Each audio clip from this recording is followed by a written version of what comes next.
When there are psychological dynamics at play in a family law matter, such that a child resists and refuses a relationship with a parent, then we're looking at a case that has resist-refuse dynamics.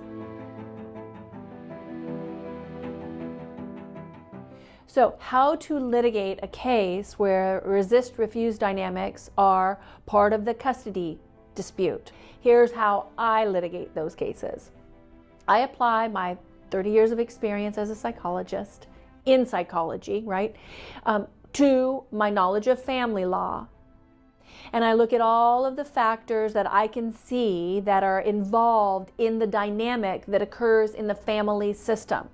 So there are a variety of factors that can be at play that require us to identify in order to determine the litigation strategy and to determine the remedy that we put in front of the bench officer. This is, Your Honor, this is how we resolve this problem where we have a 15-year-old or a 16-year-old refusing to go in the car with dad for a dinner visit, right? Okay, so without going into too much detail, because I can't wrap 20 years of practice in psychology and 30 years of knowledge in psychology up in a 3-minute video, what I can say is this. The entire system is affected when a child is resisting and refusing contact. This is not a problem between the child and the rejected parent. That is the big misnomer.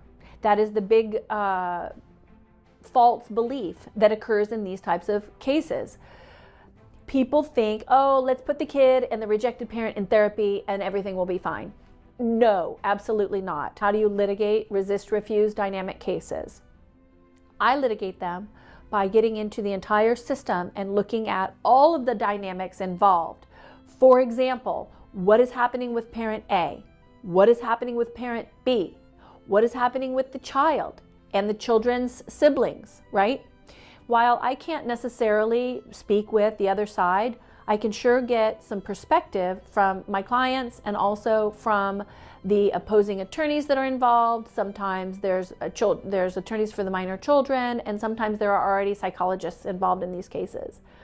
And when I am able to understand as a psychologist and a lawyer what's likely a cause behind the resist-refuse dynamic, and again, I'm not evaluating these cases, I'm not appointed as an evaluator on these cases, but I do have a perspective that differs from many attorneys, and that is a psychological perspective studying human behavior. Then I begin to try to develop remedies that I will present to the bench officer so that the courts know how to resolve these problems. And the remedies I present can be found on our website in the form of court orders that I seek, that is easily downloadable. So if you have questions about how to litigate resist-refuse dynamic cases, go to griffindonnell.com.